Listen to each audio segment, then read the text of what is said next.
Hi, this time I am going to fix and try to complete this gesture from 2017. And just like the other one, I'm going to duplicate first the old layer. And I am trying to see and try to make an overview evaluation of the piece as is. And to be frank, I didn't do a terrible job back then, considering it has been 7 years. Even if it is just a gesture, you have to take in consideration that the wrist, for example, it falls right in the pubic bone. And speaking of the pubic bone, the height of the body is not bad either, because from the top of the head to the pubic bone, you have a length, and that length should be similar from the pubic bone to the sole, the point that it touches the ground. So it's like around here, and this part is just like a perspective kind of effect. The part that really touches the ground is this one. I hope you can see that. Okay, so those things are very basic, very fundamental. They are not wrong. However, I am starting to notice some things that are a bit awkward, odd. They are not incorrect, but they are not very organic or natural. For example, the waist. The waist is facing this direction. It's an approximate, but that's the overall facing direction of the waist. And if you want to evaluate that, just draw a box where the front corners are the aces, the anterior, superior, and anterior, superior, iliac spine. That's the aces. Those two here, aces and aces. Those are the top corners of your box, and that way you can see where the waist is facing. So based on that, your legs should have a range of turning, and the range of turning of these legs is a bit odd because they are facing us directly. You can see the knees; they tell us, and the foot too, that the legs are right in front of the viewer. That can happen, but as I said before, it's not a very natural pose. So maybe I want to change that. Considering that the waist is facing almost the same direction as the rib cage, and the rib cage is like this. So they are both the main masses of the body, and both are facing almost the same way. I hope you can see that they are facing almost the same direction. So to make it more interesting, more natural, I will change the orientation of the waist, so the legs fit more that orientation. They fit more the waist I am going to draw. And I'm going to start from there, okay? So, since the rib cage is facing that way, I am going to make the waist face right, to face the viewer, right in front of us. And I'm going to try really quickly to draft a new waist.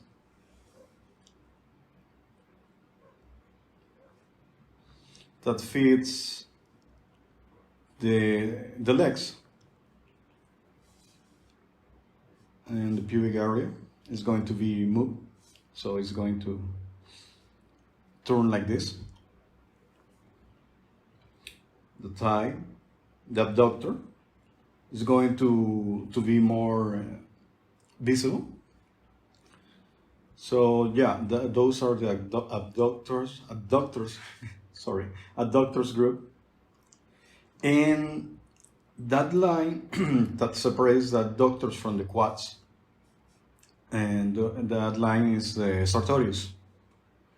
And the sartorius goes under and creates two bulging groups. The first bulging group is the adductors, is those on the top side, sorry, and the vastus medialis.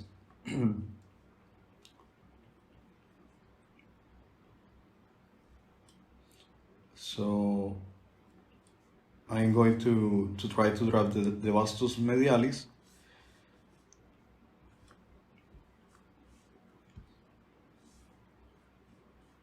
Like this.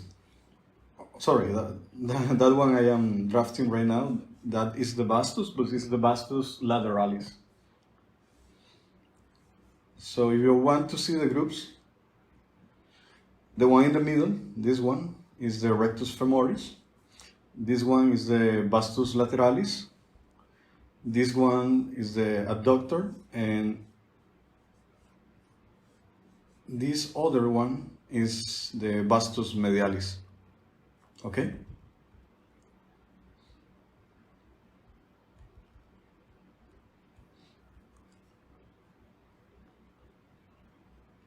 So I'm trying to make that abductor group more elegant, more trying to finish that shape in a very pointy way. Sometimes I like to do my shapes like that to have a contrast, because you have a point here, a pointy end there, and you cannot see the insertion. So basically your shape looks like this. So for contrast's sake, I have a blonde end here and a pointy one here. Okay. So right now I am starting to see the turn of the ribcage.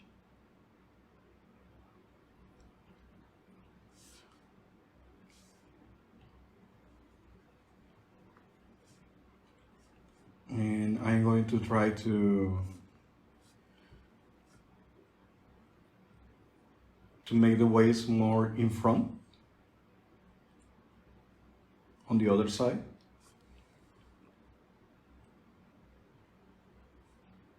So hopefully you can see that I now have a more frontal view. Okay, sorry about that crash. I just disabled the time lapse and close other apps. Hopefully this time it's going to be more stable. So, trying to make that waist look toward the viewer, us.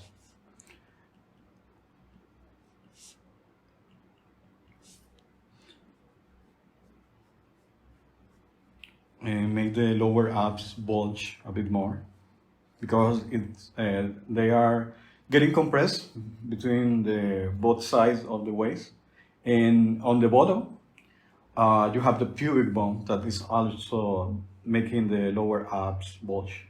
So I am trying to apply values in a strategic way to make the viewer see or feel like that's the case. So because I can say so many words about my intention, but if my execution fails, that's not good.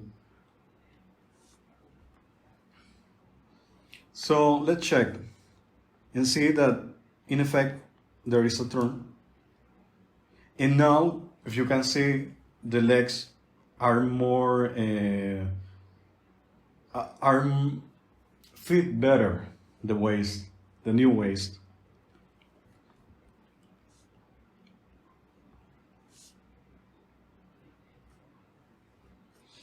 I'm going to give a bit more volume to the leg, making my what's the name of this? This is a Y line. This is a T line. Overlaps. Making my overlaps more apparent, so the viewer can tell that there are many submasses that are really groups of muscles that form the anatomy.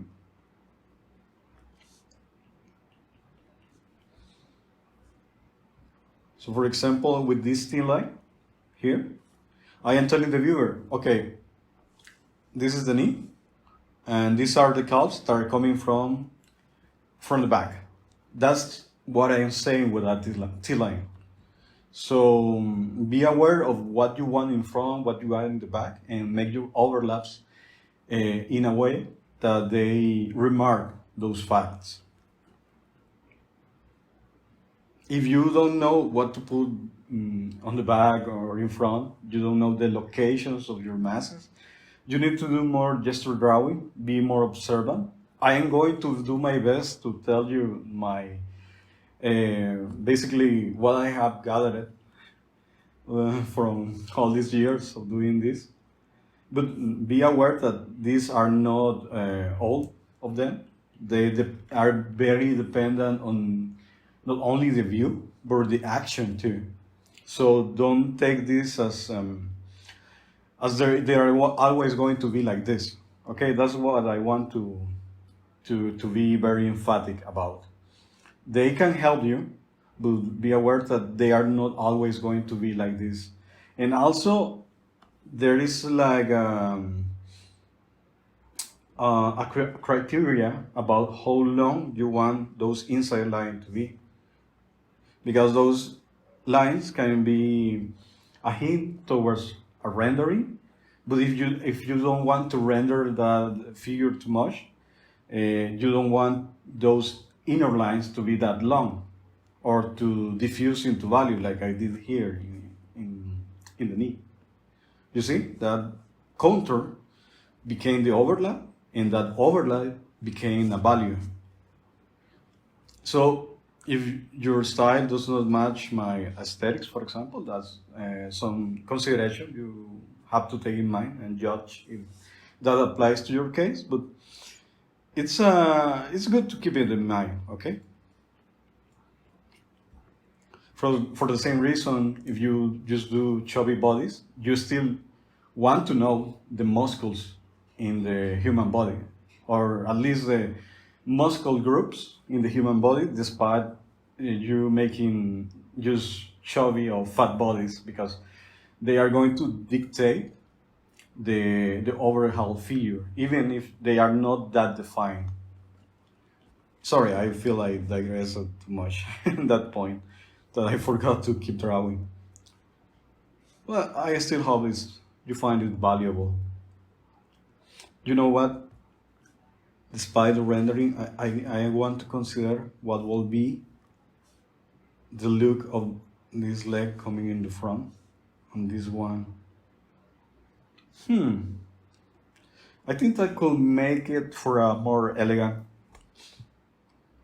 arrangement. Let's render a bit more. And this is one of the many reasons why I take so much time with my works. I mean, if you follow me on social media, you might wonder what I am talking about because I post every day. But that's because I had so many stuff working in parallel. But each one of my pieces doesn't matter if it's an illustration or a sketch. It takes a lot of time because sometimes it's like playing chess that you just keep wondering, keep thinking about the next move, and you have so many considerations. At least that's how I work. I know it's not the case for everyone, but if sounds familiar, if it's a case similar to yours, I hope that gives you some relief because it is worth to have that consideration despite taking a long time to reach your vision, your goal. Okay, that's the important part.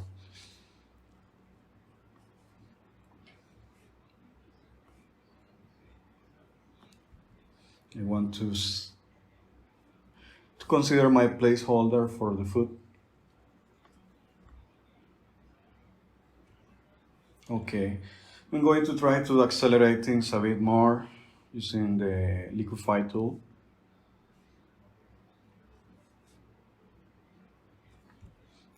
I want to push that gesture even more, so I have more degrees of separation from the original. Let's compare. Yeah, I think that's separate enough.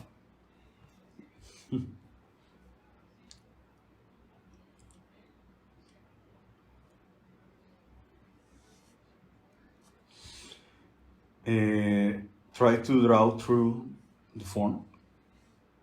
That's another thing that you should not forget about. You don't have to be very to remark those ghosting lines too much. Just enough so you can locate yourself, to improve yourself, or to improve your own self sense of location. Sorry.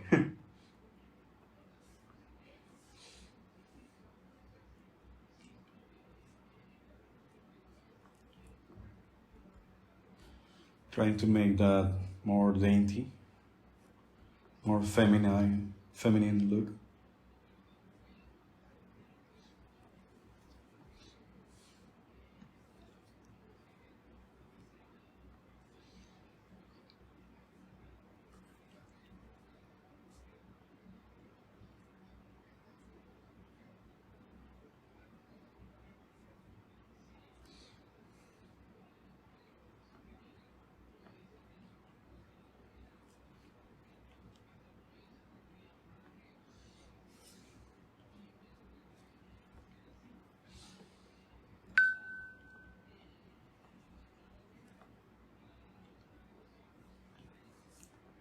I feel the last rib on my on her right side is too low for the waist. No, even back then it was too low. I just noticed that. So let's push that a bit up. The waist also has to be more down.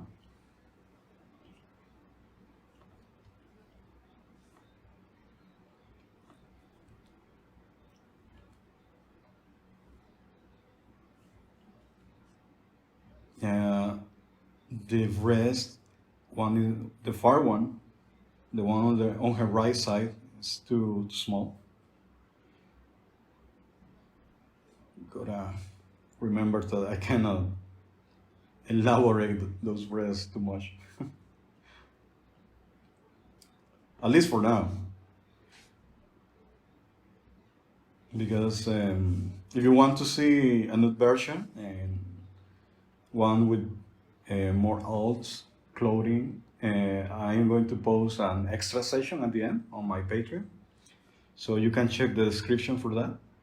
It is not the only reward. I have tons of rewards, exclusive stuff that you can find there, and you will be supporting me to buy a better iPad that does not crashes every few minutes because it cannot handle the real-time recording.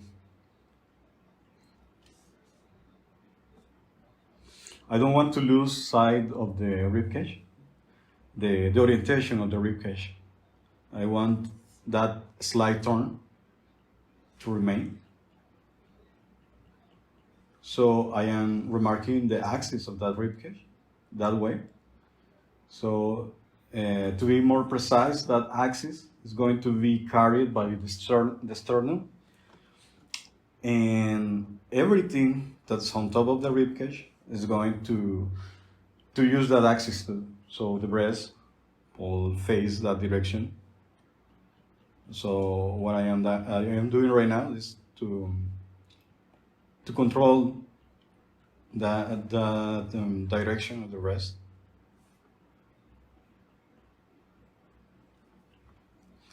and do a bit of rendering too. Yeah, that rib, that last rib was very troublesome.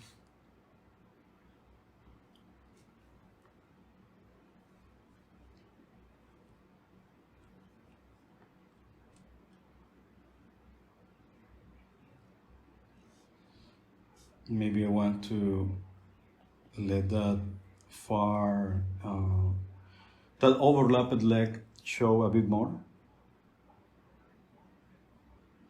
to have a gap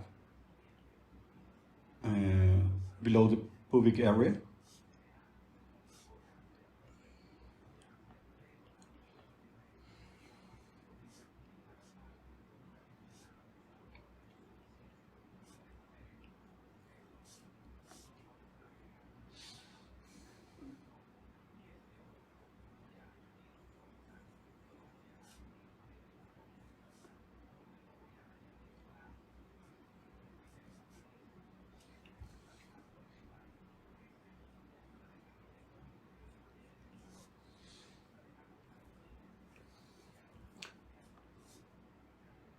Kind of like this. It's not too big of a gap, but I think it's visible enough.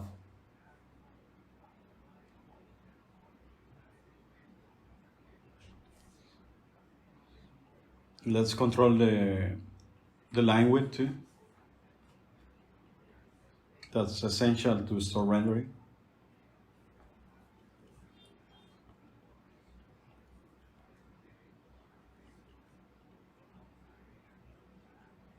I think the navel was too. It's better located this way. I am creating some relationship with the last rib and the navel.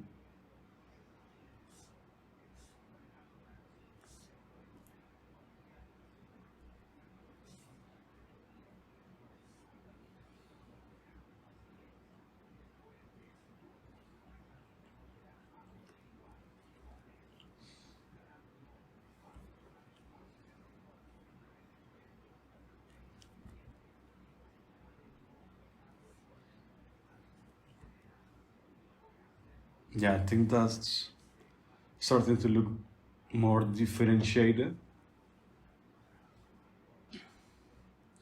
And now I want to do some more drastic changes because the upper limbs were not at all elaborated in past one.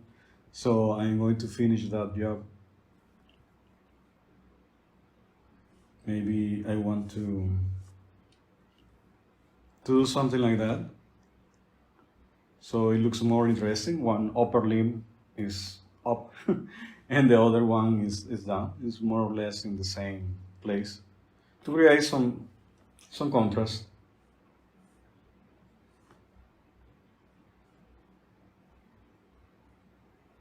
Going to do the biceps part, the deltoid that is stretching upwards and is pulling the pectoralis too. The breast is going to be stretched vertically too. Let's erase the past one. And you have, I think you will see the backside of the deltoid peaking, creating a small overlap with the triceps.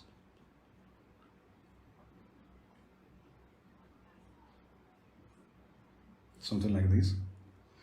And the latissimus, which is going to look kind of fused with the backside of the deltoid. I mean, not totally. I am doing some small overlaps there. This overlap, for example, deltoid pectoralis, and this other overlap is the deltoid triceps.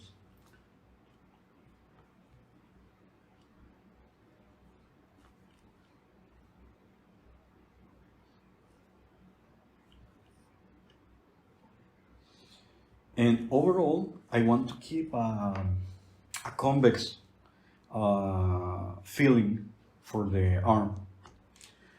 Almost always, I have noticed that you can get away with just giving a convex convex gesture to the arm and the forearm too.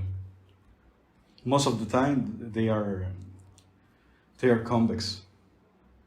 Sometimes they might look straight, but you can force a convex anyway, so it looks more organic.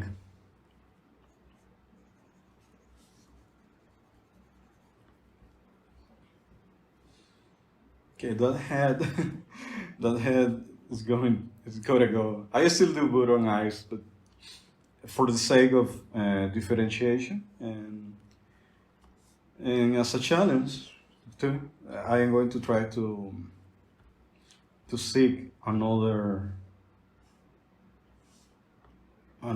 pose for the head, a different head. So I just did 2 lines for the contour, 2 lines for the axis.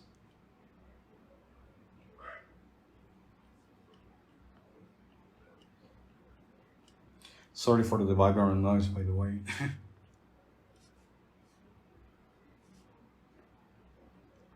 I hope it's not too bothersome.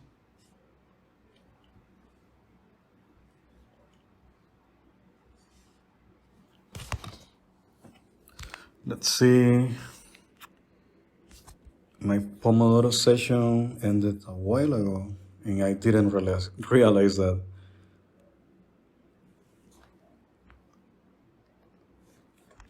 Let's start a new one.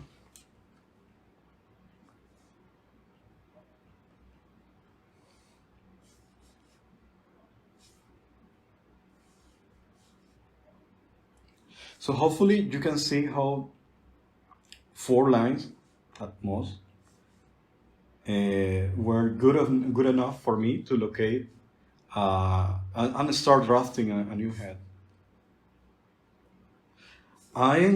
I encourage you to don't go, don't jump into details too soon, and try to draft the whole head first. And you know when you have drafted well enough the head because you will see these planes and they are going to be properly located. Okay, this is the side plane, the top plane, and the front plane. I mean, it's not all the views that you are going to have those three. You can have just two, and sometimes you will have the bottom showing.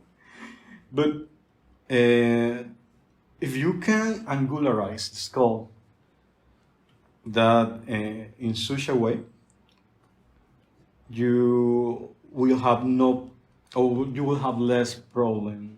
You will have an easier time trying to draft the details of the face.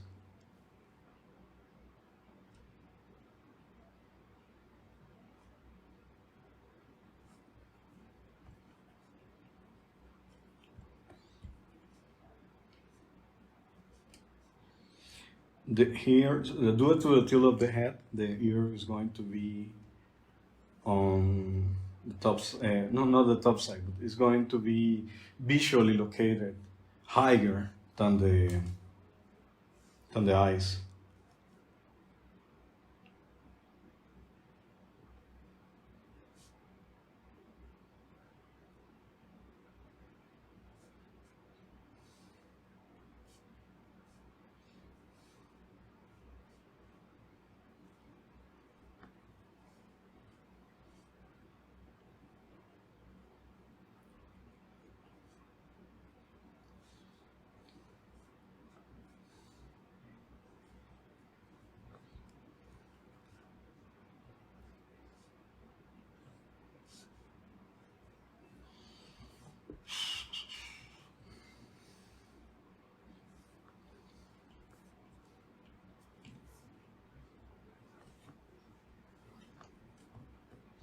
Let's try to keep the eye of separation between both eyes.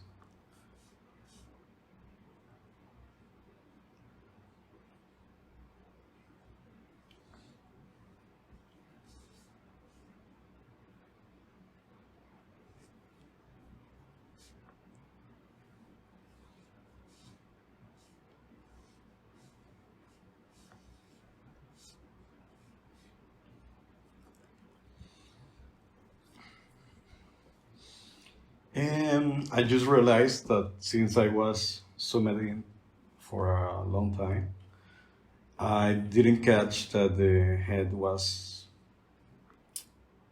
too small. Can fix that right away.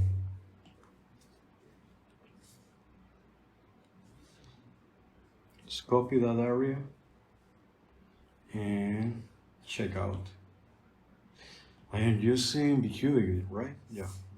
That's one way you can check the proportion of your head in relationship with your body is correct or is on the ballpark, as people say, is that you can take one skull,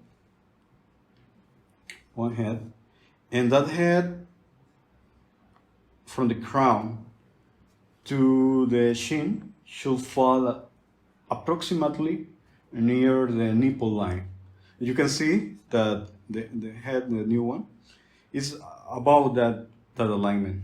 It's going from the crown, from the chin of the actual head, obviously. You draw a second head, and that second head, the chin of that second head should fall along the nipple. Okay.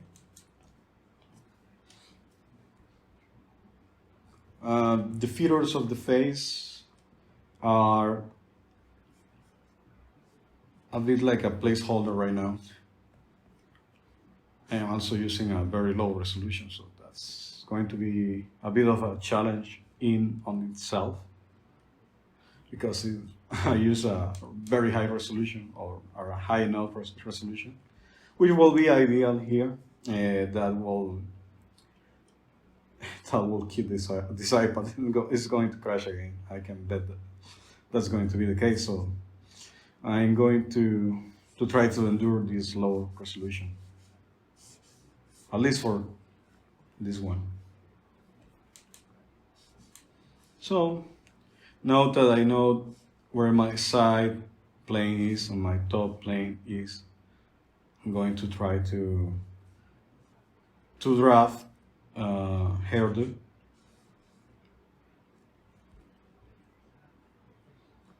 Try to go back to this corner as a guideline, as a guide point. And when I am sure now, I'm going to erase those construction lines. That already should look quite different, right? So yeah, I'm going to cut it for now, and I'm going to go and try to to work on something else, so I can see the piece with fresher eyes in the next session. Don't worry that I will be still working on this one. So see you later. Okay. So based on the past session, I think the only thing that seemed to be pending was the left arm and forearm, and at least pending in the sense that I needed to bring the gesture into the basic shapes. So that's what I am going to do now.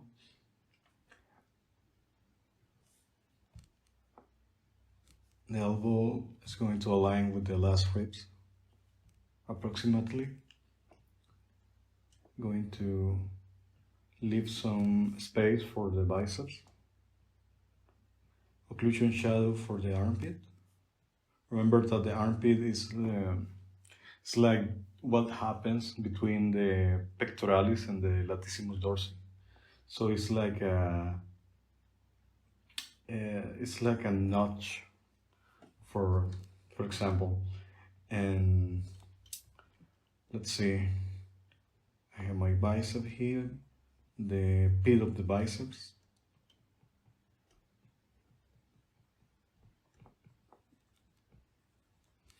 And for the forearm, that starts a bit below the pit of the biceps, I'm going to try to create a rhythm between the extensor group and the flexor group. The flexor group is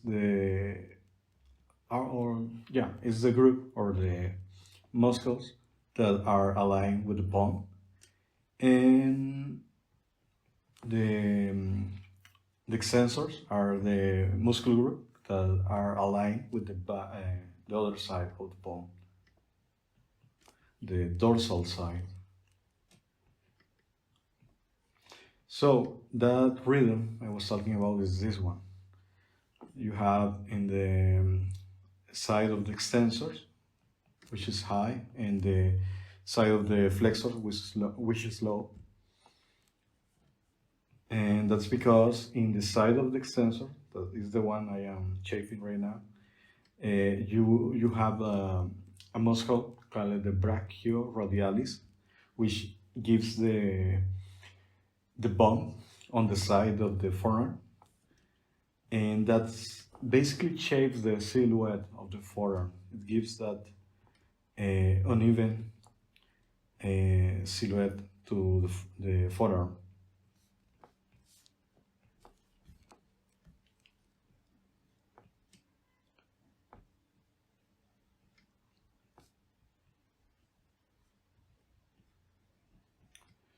Now I am trying to shape the major eminence, the palate tissue, which is the base of the thumb. This hand right now I can see is a bit big, and that's okay. I can adjust it a bit later.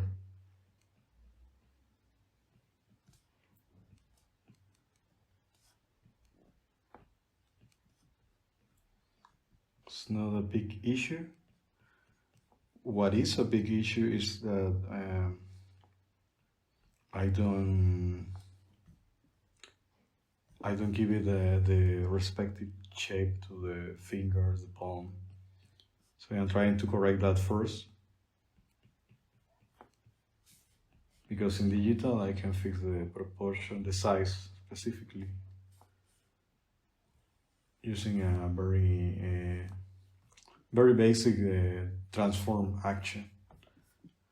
If this was traditional, then I will be more careful with my proportions. You know what? Since I made the head a bit bigger, that hand actually fits. What does not fit right now is the volume of the forearm. It's a bit too anemic. Anemic? Anemic? Anyway, it lacks volume.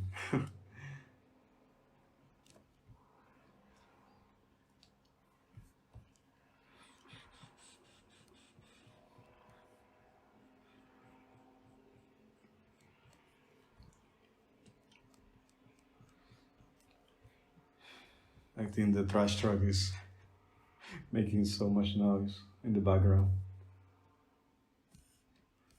Or at least that's what I heard. I hope the recording is a bit better.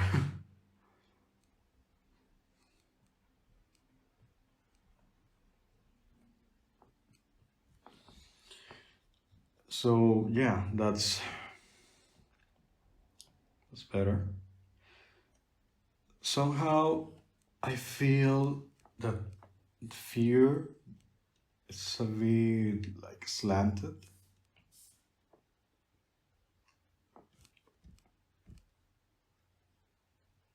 That's better. Um, what else?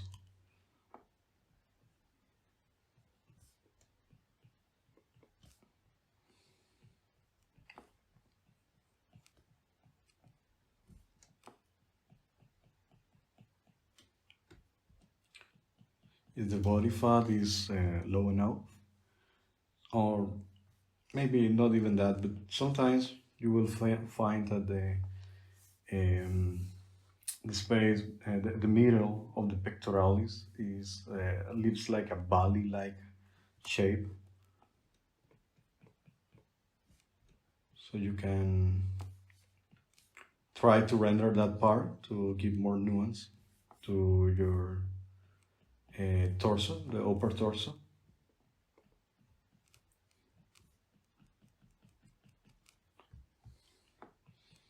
And try to give some value to the shadow side. Try to block the shadow side.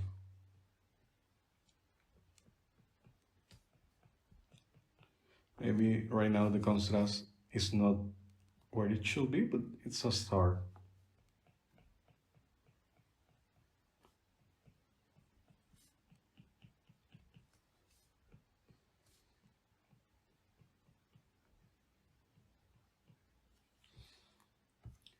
And I want to give a spherical or egg shape, sorry, yeah, the egg shape like shading to the head. Hopefully you can see how that shading is carried by the face, but in a lower contrast. But if you notice, um, you will see that the terminator is the same. It's just that the material is different. The air is more reflected. So it's going to be more notorious in the airs than in the skin.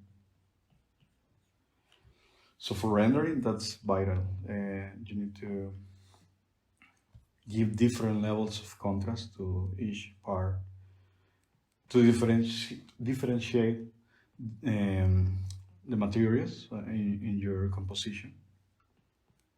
So even in a figure, you will have different materials. Even the shape, the skin itself was going to change its contrast depending on its own. Um, if it has a hard, bony um,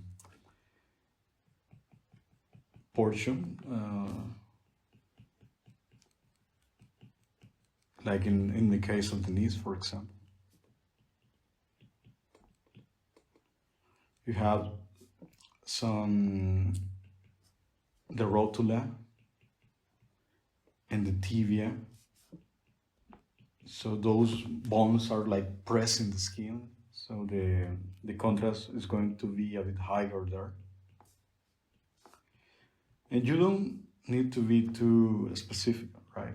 You could even give it a spherical shading and call it a day, as people say. I want to give it a bit more nuance. For example, this portion here, that's the vastus medialis. This is the rotula. Actually, I am sorry if I am calling the Spanish name. I don't think it's rotula in English. Patella, sorry, it's the patella. So that's the vastus medialis, this is the patella, and the tibia.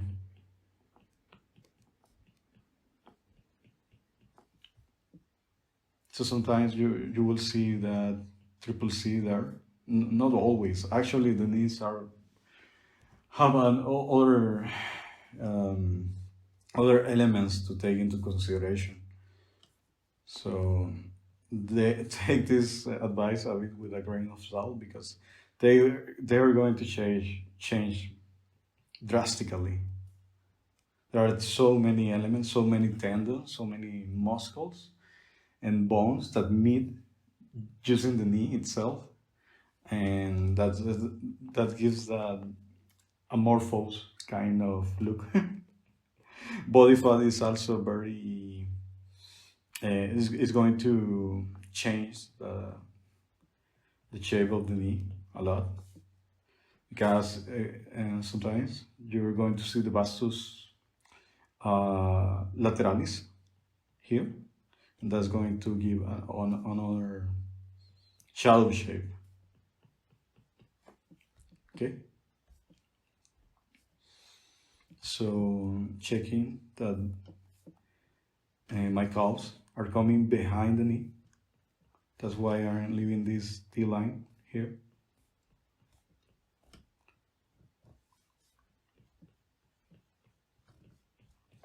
Perhaps we need more volume there.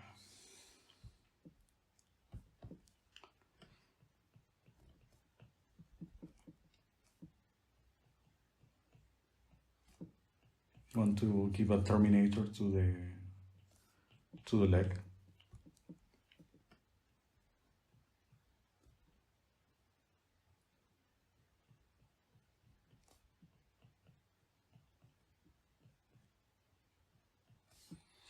And this is a nice plate. You can fuse shadow shape. In this case, I am trying to fuse the drop shadow of my leg, the left leg, and fuse it with the form shadow of the right leg.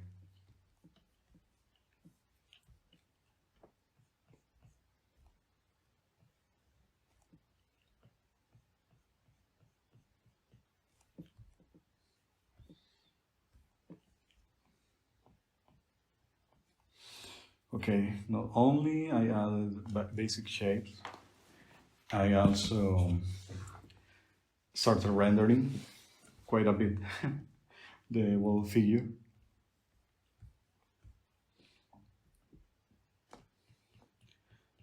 Going to give a more curvy or egg-shaped nature to the instep of the foot.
I am trying to use the value of the pit of the biceps to define the extensors a bit more.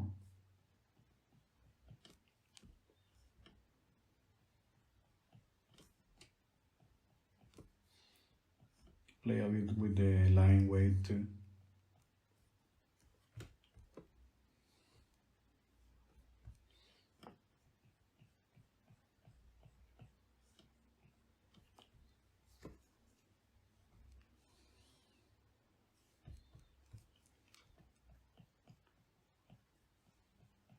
To the point that maybe I should add or should consider breaking some of the contour lines, so those broken points can signal the viewer that the light is perpendicular, or the and or the highlight is strong enough to break the contour.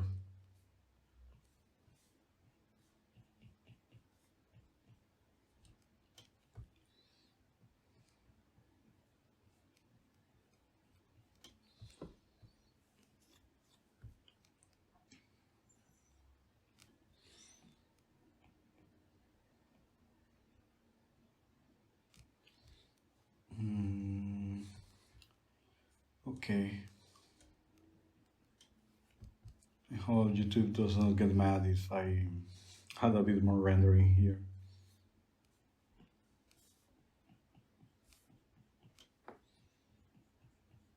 As mentioned before, you can find the complete video on my Patreon. I'm going to give some extra insights there too.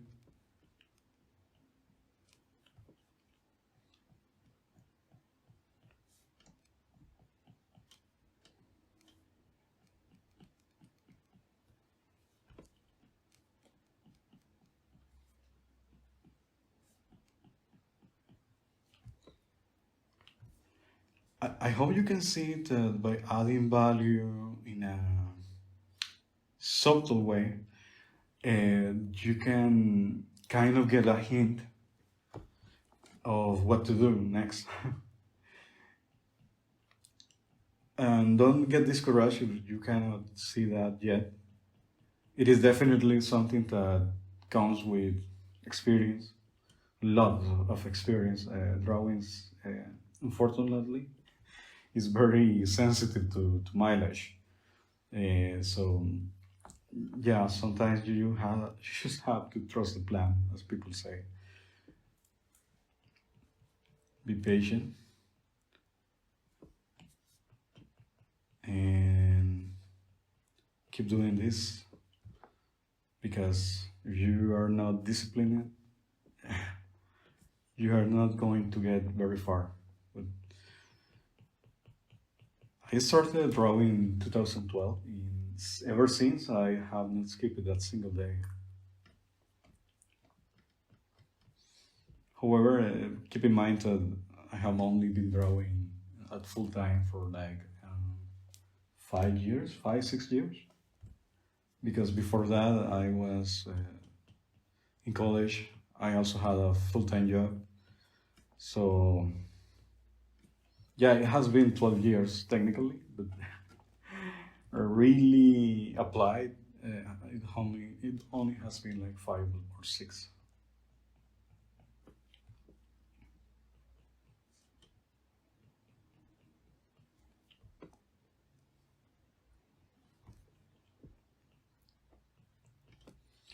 So, I think shading wise, it's almost there. There are some parts that are still pending. It's getting there a bit slowly but surely.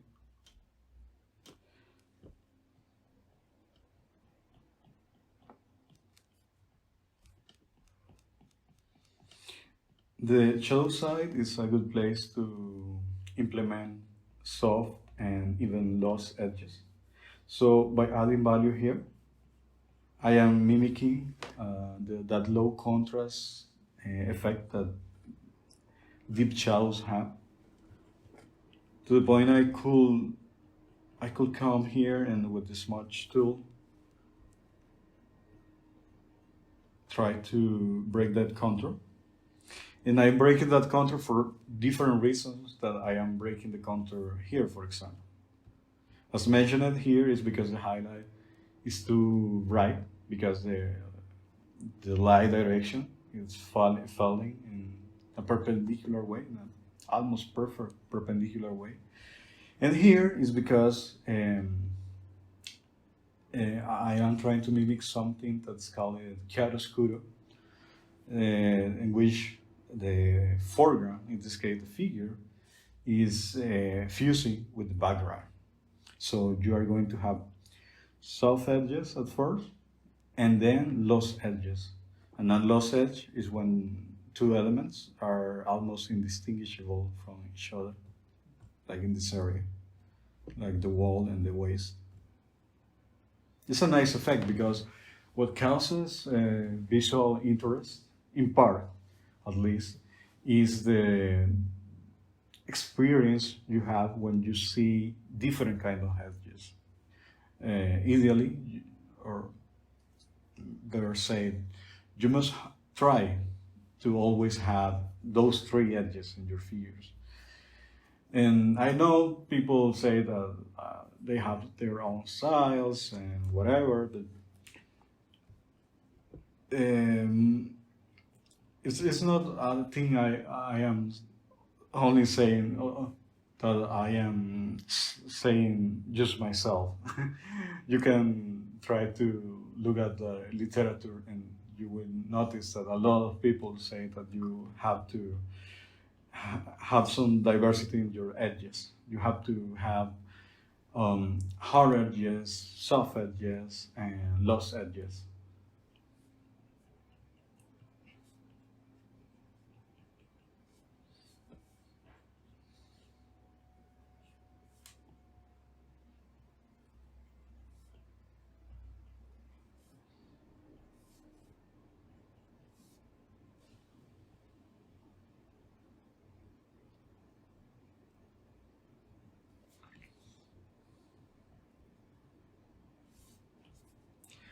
So what I did here in the leg, I'm going to try to do here with the arm and the deltoid.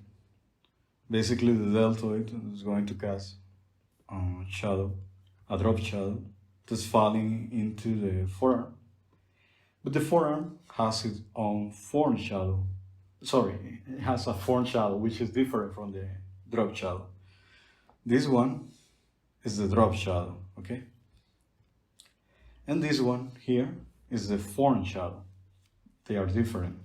One is following the axis of the form, that's why it's called form shadow, and the other one is being created because it's dropping into another surface. In this case, the deltoid is opposing the line in such a way that it is creating a drop shadow that falls into the on the arm. So to create another point of visual interest, I am trying to fuse the drop shadow of the deltoid with the form shadow of the arm. Yeah, that works.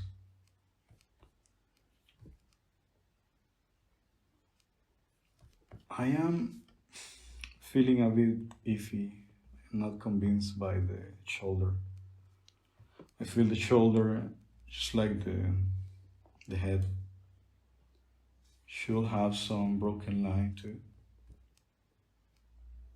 It's a bit, that shoulder is a bit high, too high.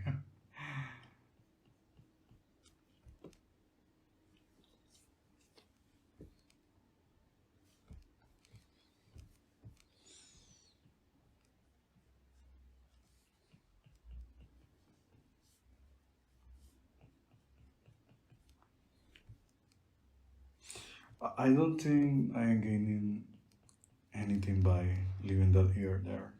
Perhaps with a higher resolution, I could try to create a point of visual interest, but right now, the the low resolution is playing against some details.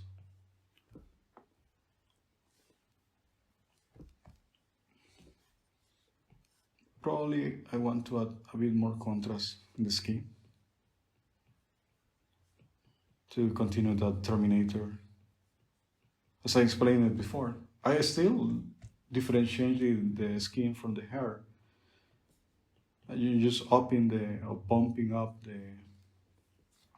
the contrast of the skin so you can see better the Terminator of the whole head, the whole head. Sorry.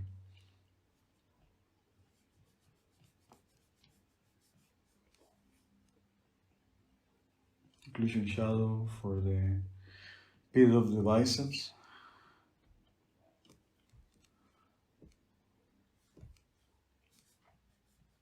And the front shadow of the forearm with some reflected light too.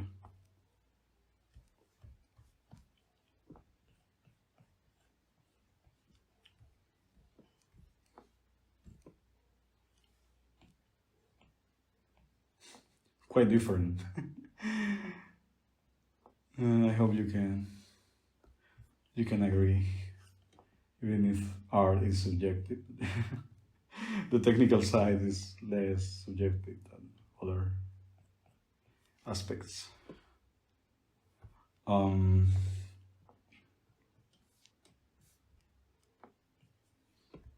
yeah, don't get mad, YouTube, because him just adding shading, that's all.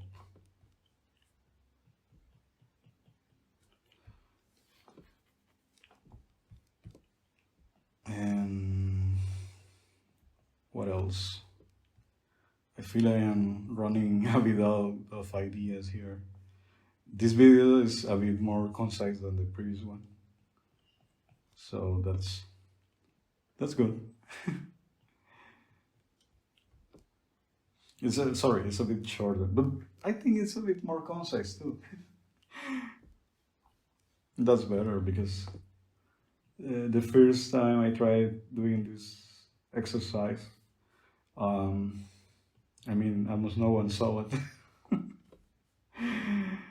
um,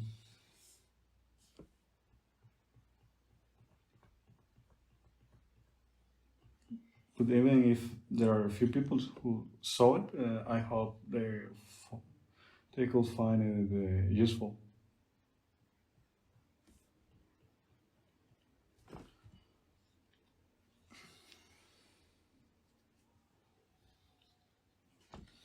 Remember what I said at first about the overlaps, that you have to gauge how much the inner line of the overlap and should sh- um, shall be drawn into the body. So, for example, I have an overlap here. I could make it more. I could remark it more,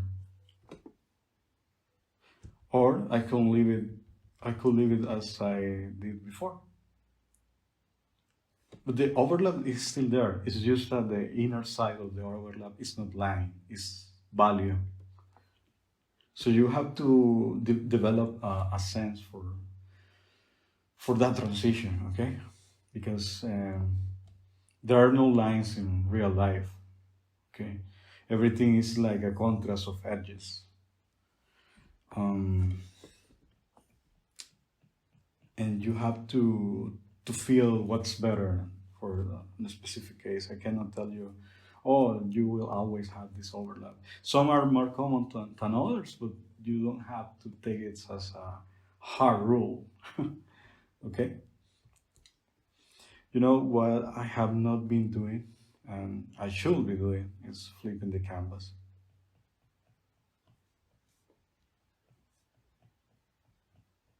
It's one of those things that I do more when I am working on my own without talking, because I still get very nervous about it.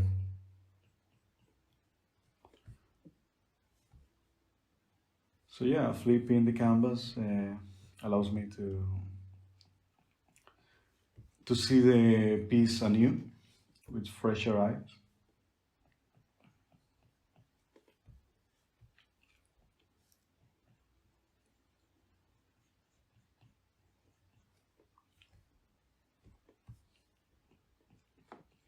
I want to make that wrist more angular.